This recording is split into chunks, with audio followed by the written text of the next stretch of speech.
दोस्तों, इन सेंटेंसेस को देखिए। आज बहुत ठंड है ना, तुम स्कूल नहीं जाते हो ना। इस तरह के सेंटेंसेस को ही हम कहते हैं क्वेश्चन टैग्स। तो यदि इसको मैं इंग्लिश में ट्रांसलेट करूं तो ये ऐसा बनेगा, it is very cold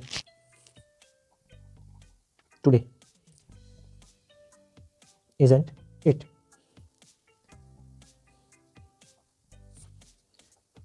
you do not go to school, do you. तो ये क्वेश्चन टैग्स हैं इंग्लिश में। तो ऐसे क्वेश्चन टैग्स आपको स्पोकन इंग्लिश में और स्कूल एग्ज़ाम्स में या फिर कॉम्पिटिटिव एग्ज़ाम्स में आपको देखने को मिलते हैं। तो इस तरह से के क्वेश्चंस को कैसे सॉल्व करना है, क्या होते हैं, इनके क्या क्या रूल्स हैं, ये सब चीज़ें मैं इस वीडियो में आपसे डिस्कस करने वाला हूँ, आपको समझाने वाला हूँ। तो ये वीडियो बहुत ही इंपॉर्टेंट होने वाला है दोस्तों। चलिए हम सीखते हैं क्वेश्चन टैग्स कैसे इसको सॉल्व करते हैं, और कुछ मैं बेसिक्स से लेके एडवांस लेवल तक आपको रूल्स इसमें बताऊंगा जो कि आपके लिए बहुत ही खास होने वाला है। वैसे तो क्वेश्चन टैग बहुत इजी होता है, लेकिन फिर भी दोस्तों कुछ कुछ चीज़ें होती हैं जिनको हमको जानने से ही ये हम परफेक्शन इसमें पा सकते हैं। तो चलिए देखते हैं इसको कैसे सॉल्व करना रहता है। जैसे आपको क्वेश्चन दिया गया है, मैं ऊपर का एग्जाम्पल लिख लेता हूँ। लिया, इट इज़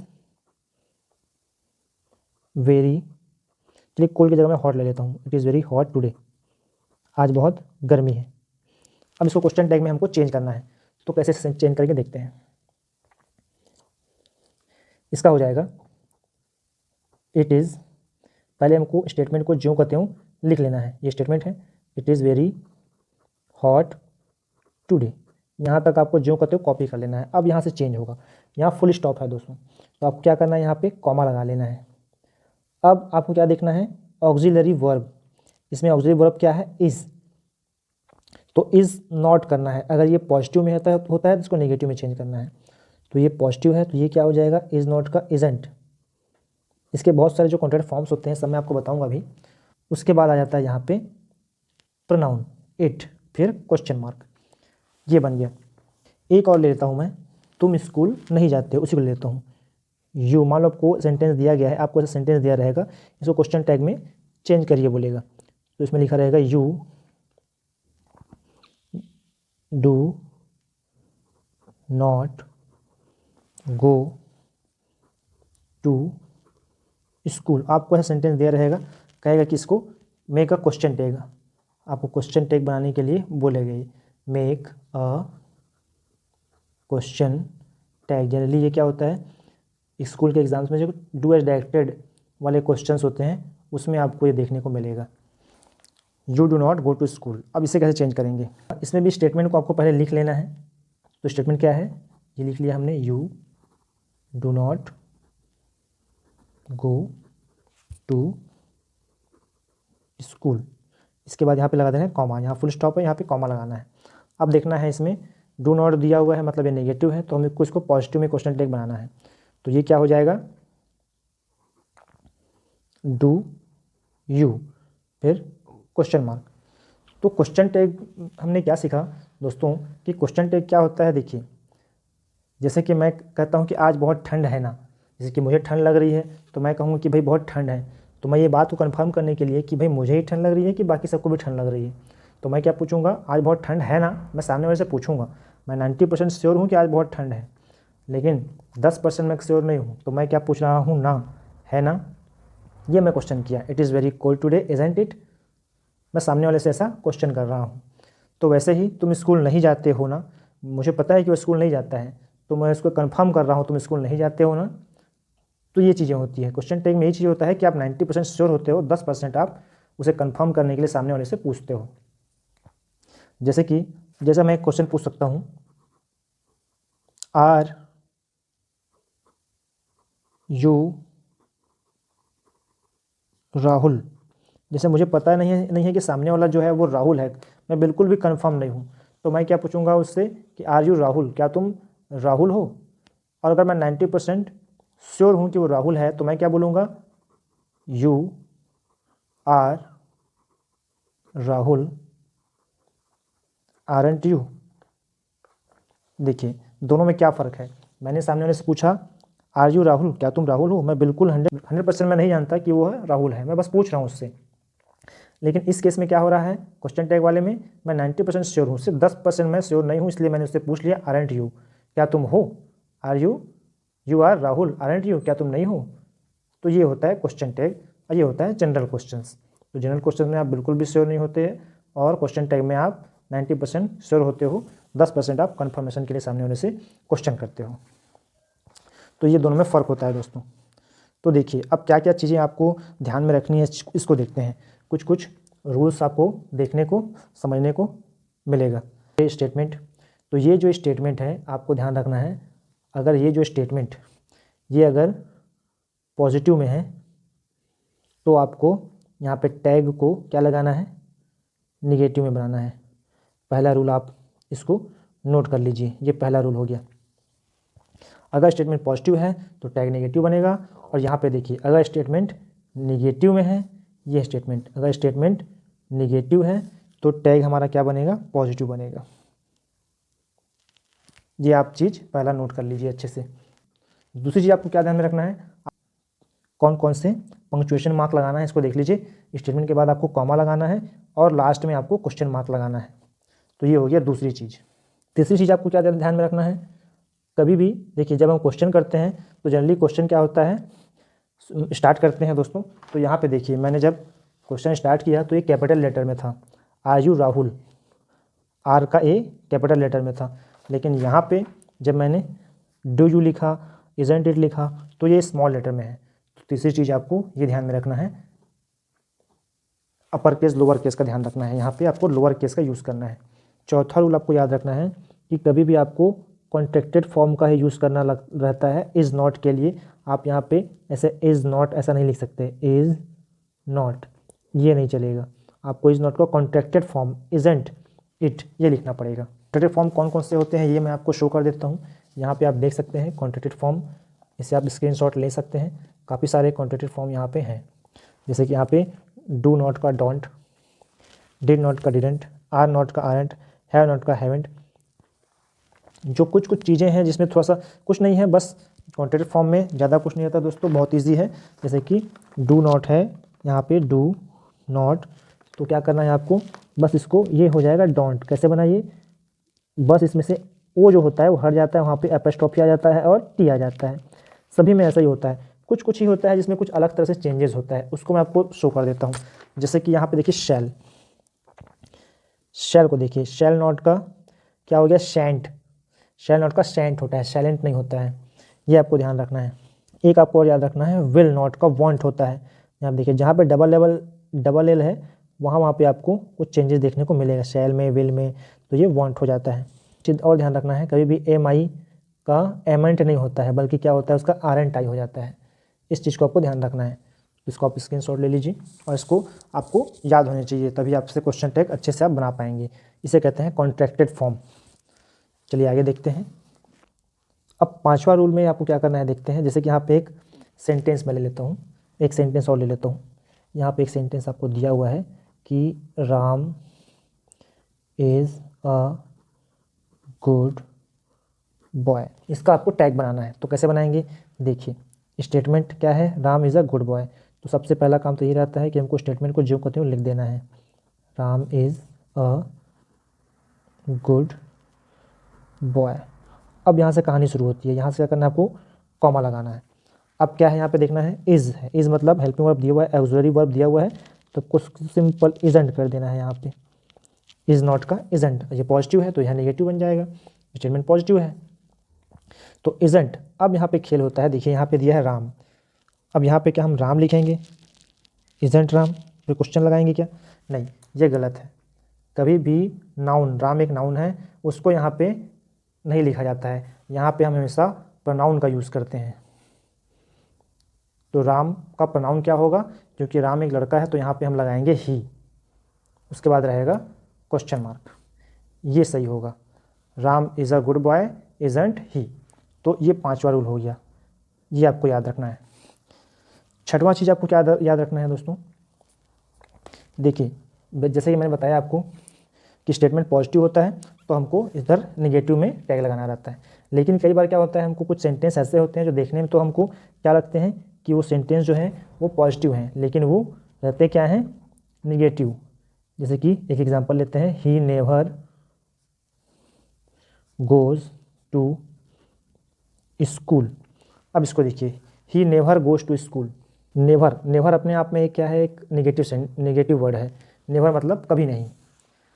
तो इसका जब हम बनाएंगे टैग तो ये ऐसे बनेगा, he never goes to school. अब आप अगर सिंपली इसको देखेंगे तो आप क्या गलती कर सकते हैं, आप सुनिए कि यहाँ तो नॉट नहीं लगा है, आप क्या लगा देंगे, डजंट कर देंगे, डजंट ही ऐसा कर देंगे, तो ये गलत है। आपको क्या करना है, आपको ऐसे सेंटेंस लिखने के बाद आपको लगाना है यहाँ पे डज ही, फिर क्वेश्चन मार्क, ये सही होगा। डजंट नहीं करना है, क्योंकि ये नेवर अपने आप में क्या है, ये निगेटिव वर्ड है। ऐसे काफ़ी सारे आपको वर्ड मैं बता रहा हूँ जो कि निगेटिव है पर देखने में हमको वो पॉजिटिव लगते हैं।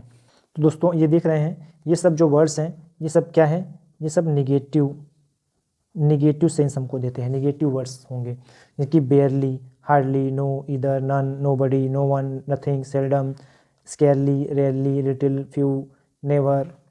ये सब अगर सेंटेंस में है तो इसमें क्या आपको पॉजिटिव टैग लगाना है।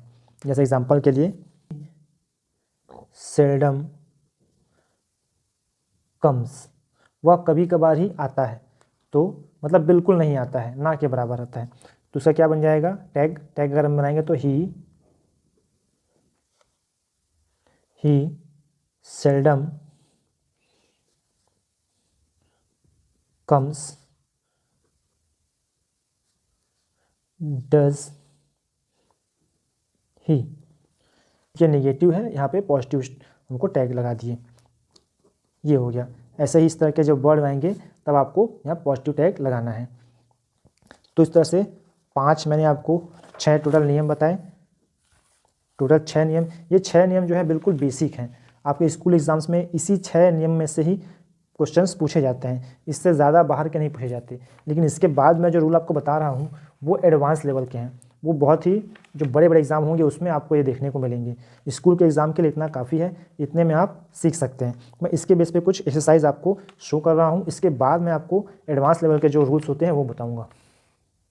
तो ये मैच द स्टेटमेंट के रूप में मैंने इसे क्वेश्चन दिया हुआ है, इसको करते हैं। पहला है शी प्लेज लूडो, इसका क्या जाएगा, डिड तो होगा नहीं क्योंकि ये प्रेजेंट में है, डजंट सी हो सकता है, डज ही तो होगा नहीं, डिड ही नहीं होगा, शी है, डोंट दे भी नहीं होगा, तो ये हो सकता है डजंट शी। इसको हम बना कर देखें तो शी प्लेज लूडो, तो कॉमा के बाद ये पॉजिटिव स्टेटमेंट है तो यहाँ पे नेगेटिव रहेगा, डजंट सही लग रहा है और शी की जगह यहाँ पे शी ही रहेगा, तो ये बिल्कुल सही है, पहला का हो जाएगा बी। दूसरा, दे वेंट टू आगरा। अब एक चीज़ देखिए, यहाँ पे पास्ट फॉर्म में है, ये मैंने आपको शायद बता नहीं पाया था। अगर पास्ट फॉर्म में होता है तो हमें सेकंड फॉर्म में होता है तो हमको डिड का प्रयोग करना पड़ता है डू या डस के बजाय। प्रेजेंट है तो डू डज, हेल्पिंग वर्ब यहाँ पे नहीं है, ऑक्सिलरी वर्ब नहीं है, तो हमें डू डज डिड में से लेना पड़ता है, या तो हम डू लेंगे या डज लेंगे या फिर डिड लेंगे। अगर पास्ट है तभी डिड लेंगे, प्रेजेंट है तो डू या डस का प्रयोग करेंगे। डू डस का प्रयोग कब होता है ये आप टेंस में पढ़े होंगे। अगर जो हमारा सब्जेक्ट है वो थर्ड पर्सन सिंगुलर नंबर है, जैसे कि ही शी इट, तो उसके साथ डज लगता है और बाकी इसके साथ आई वी के साथ और दे के साथ डू लगता है, तो ये आप जानते होंगे। तो दे वेंट टू आगरा, तो इसमें डिड हमको देखना है, तो डिड कहाँ पे दिख रहा है, एक डिड यहाँ पे है लेकिन दे है तो ही तो होगा नहीं, तो एक ये हो सकता है, तो यही होगा दे वेंट टू आगरा। तो यहाँ पे हो जाएगा डिडंट, ये पॉजिटिव टर्म है डिडंट, और दे का दे, दूसरा का ए हो जाएगा। राम डिड नॉट नो हर। अब देखिए यहाँ पे निगेटिव स्टेटमेंट है तो हमको पॉजिटिव वाला चाहिए, और पॉजिटिव कहाँ पे दिख रहा है, ये डिड ही, ये दोनों तो हो गया है, ये पॉजिटिव है और डिड के साथ है, ठीक है, तो इसमें क्या लग जाएगा ये। नेक्स्ट, ही हार्डली कम्स। अभी हार्डली कम्स ये स्टेटमेंट निगेटिव है क्योंकि हार्डली लगा हुआ है, हार्डली अपने आप में क्या है, निगेटिव स्टेटमेंट है, तो हमको पॉजिटिव ढूंढना है, तो इसका क्या ढूंढना है हमको, डज ही, तो ये है डज ही, ये इसका हो जाएगा। फिर ये क्या बच गया, एक Ram and Shyam play cricket. अब देखिए यहाँ पे 2 लोग हैं, राम एंड श्याम, इसलिए यहाँ पे प्ले है, प्लेज नहीं है, क्योंकि यहाँ पे 2 लोग हैं। थर्ड पर्सन तो है लेकिन सिंगुलर नहीं है, प्लूरल हो गया अभी। तो यहाँ पे डोंट का यूज़ हुआ है, ना कि डजंट का। डोंट दे, इसका उत्तर सेम टू सेम है ये। तो इस तरह से एक्सरसाइज हो गया। आप और भी एक्सरसाइज ले सकते हैं, और उसको जो 6 रूल हैं इतने ही आप जो बेसिक लर्नर्स के लिए इतने काफ़ी होते हैं 6 रूल। इसके आगे जो मैं बताऊंगा वो एडवांस लेवल के रूल हैं, जो कि आगे के बड़े बड़े एग्जाम में आपको काम आएंगे। यदि आपको उसकी ज़रूरत है तो आप आगे का वीडियो देखिए, उसकी ज़रूरत नहीं है तो आप यहाँ पे स्किप करके और एक्सरसाइजेज आप कर सकते हैं। तो चलिए आगे बढ़ते हैं दोस्तों, देखते हैं रूल नंबर 7 क्या है। रूल नंबर 7 कहता है कि यदि हमारे पास सब्जेक्ट जो है वो इस तरह से हो, दिस दैट दीज, तो हमको टैग क्या लगाना है, टैग इस तरह से लगाना है। दिस के लिए इट, दैट के लिए इट, दिस के लिए दे, दोस्त के लिए भी दे, वन के लिए वन, देयर के लिए देयर ही, इट के लिए इट। जैसे यहाँ पे दिस इज़ माई पेन, तो हम क्या बनाएंगे, इजेंट दिस नहीं करेंगे, इजेंट इट होगा, इजेंट इट, ये सही होगा। उसी तरह say that is a kite, इसके लिए इजेंट इट, इजेंट दैट नहीं होगा, ये सही होगा। तो इस तरह से हमको इसको आप याद रख लीजिए, ये आपसे बन जाएगा। फिर रूल नंबर 8 क्या कहता है, रूल नंबर 8 कहता है कि यदि इनडेफिनिट प्रोनाउन यहाँ पे हो, ये क्या है, समबडी एक इनडेफिनिट प्रोनाउन हुआ, तो वहाँ पे हमको इस यहाँ पे टैग में क्या दे लगाना है, कि समबडी कॉल्ड यू, तो डिडंट दे। वैसे ही none can ruin him, can they, यहाँ पे कैन लगा है। देखिए तो आप कह रहे होंगे कि यहाँ पे कैन क्यों लगा, जबकि तो पॉजिटिव लग रहा है, यहाँ पे कैंट होना चाहिए। नहीं, ये एक नन जो है, मैंने बताया था आपको कि ये नन क्या है, अपने आप में एक नेगेटिव सेंस दे रहा है, तो यहाँ पे कैन लग के कैन लगा है। और दूसरा रूल क्या यहाँ पे फॉलो हो रहा है इस सेंटेंस में, यहाँ पे टैग में, कि यहाँ पे दे इसलिए लगा क्योंकि यहाँ पे नन है, तो ये भी एक इनडेफिनिट प्रोनाउन हुआ। तो 2 रूल यहाँ पे फॉलो हो रहा है, एक तो ये वर्ड सेंटेंस यहाँ पे नेगेटिव में स्टेटमेंट है, दूसरी चीज़ यहाँ पे नन है, इनडेफिनिट प्रोनाउन भी है, तो यहाँ पे दे लगा है। ये हो गया रूल नंबर 7, रूल नंबर 8। अब देखते हैं रूल नंबर 9 क्या कह रहा है। रूल नंबर 9 कहता है कि यदि यहाँ पे हमारे पास सब्जेक्ट अगर हमारे यहाँ पे नथिंग, एवरीथिंग या फिर समथिंग हो यहाँ पे, तब हमको क्या लिखना है, वहाँ पे इट का ही प्रयोग करना है। जैसे कि यहाँ पे एवरीथिंग इज़ फाइन, तो isn't it, nothing is impossible, तो इजेंट इट, यहाँ भी नथिंग के लिए इट लगा, और समथिंग के लिए यहाँ भी इट लगा हुआ है। तो ये अगर सब्जेक्ट में हो तो हमको इट का प्रयोग करना है। रूल नंबर 9 ये कहता है। रूल नंबर 10 क्या कहता है, ऑब्जेक्टिव केस। अगर हमारा सब्जेक्ट जो है वो ऑब्जेक्टिव केस में है, तब हमको वहाँ पे सब्जेक्टिव केस में यहाँ पे टैग को लगाना है। जैसे यहाँ पे ऑब्जेक्टिव केस अज है, तो यहाँ पे वी है, यहाँ पे देम है, ऑब्जेक्टिव केस है, तो सब्जेक्टिव केस का हो गया दे। तो एक देखते हैं, none of us have completed it. तो यहाँ पे देखिए हेल्पिंग वर्ब क्या लिए, यहाँ पे हैव ले लिए, और दूसरी चीज़ यहाँ पे हाँ नन है दोस्तों। मैंने पहले रूल में बताया है आपको, नन एक नेगेटिव वर्ड है, इसके लिए हमको यहाँ पे हैवेंट नहीं लिखना है क्योंकि ये नेगेटिव वर्ड है। दूसरी चीज़ यहाँ पे अज एक ऑब्जेक्टिव केस है, तो हमको यहाँ पे वी लगाना है। वैसे इसमें neither of them is good, are they, aren't नहीं इसलिए नहीं हुआ क्योंकि ये नीदर अपने आप में एक नेगेटिव वर्ड है। दूसरी चीज़ देम ऑब्जेक्टिव केस है, यहाँ पर सब्जेक्टिव केस लग गया दे। रूल नंबर 11 क्या कहता है, ये बहुत इंटरेस्टिंग है दोस्तों।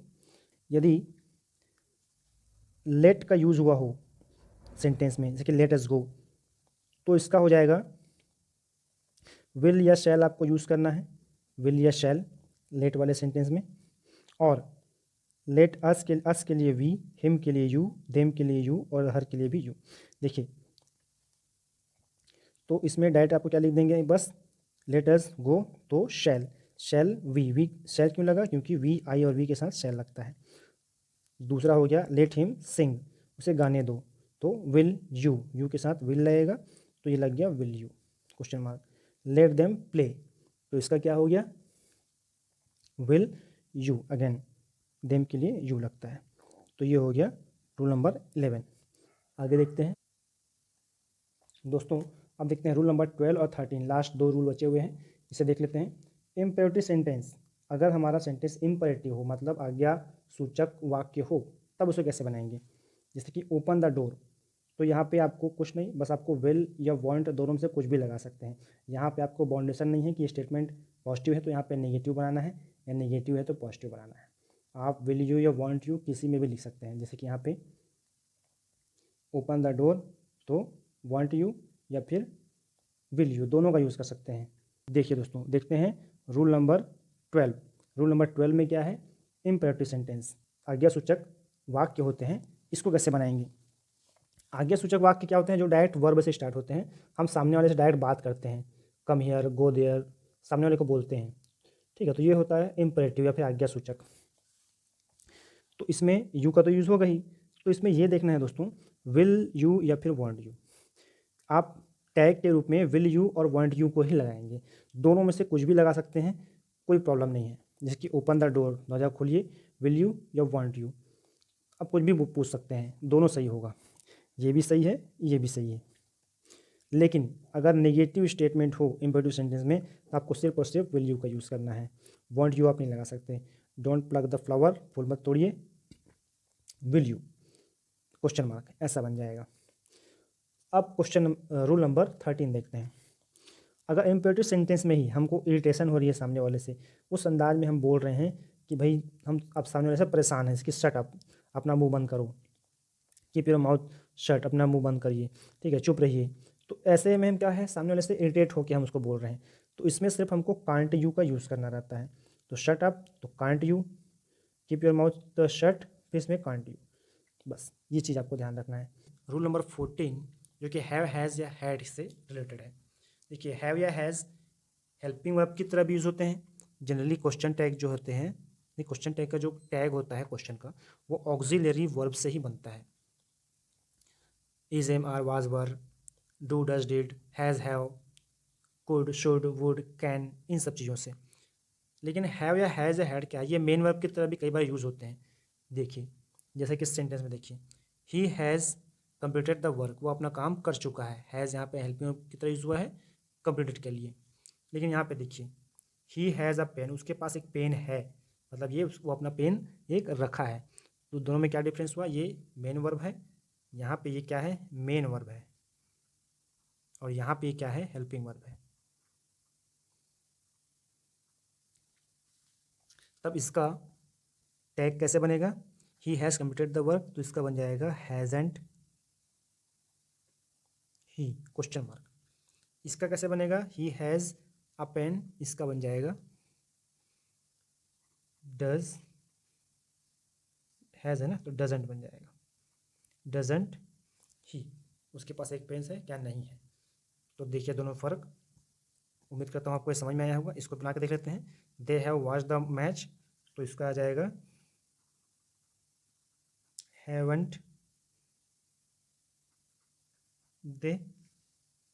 वैसे दे हैव अ पेन, उनके पास एक पेन है, यहाँ पे हैव क्या है, मेन वर्ब है, यहाँ पे हैव मेन वर्ब है, तो क्या हो जाएगा, डोंट दे।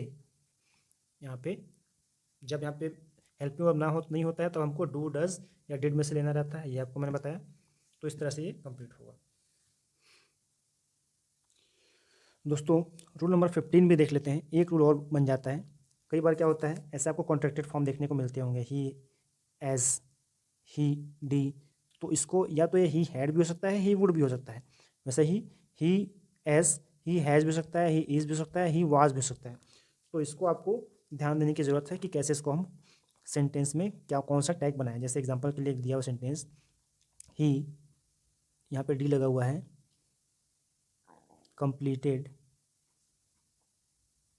हिज वर्क, तो यहाँ पे क्या ये वुड होगा या हैड होगा, तो यहाँ पे हैड होगा, क्योंकि यहाँ पे थर्ड फॉर्म के साथ हमेशा हैड लगता है। तो उसी तरह से हम इसका टैग बनाएंगे, तो इसका क्या हो जाएगा, इसका बन जाएगा हैडंट ही।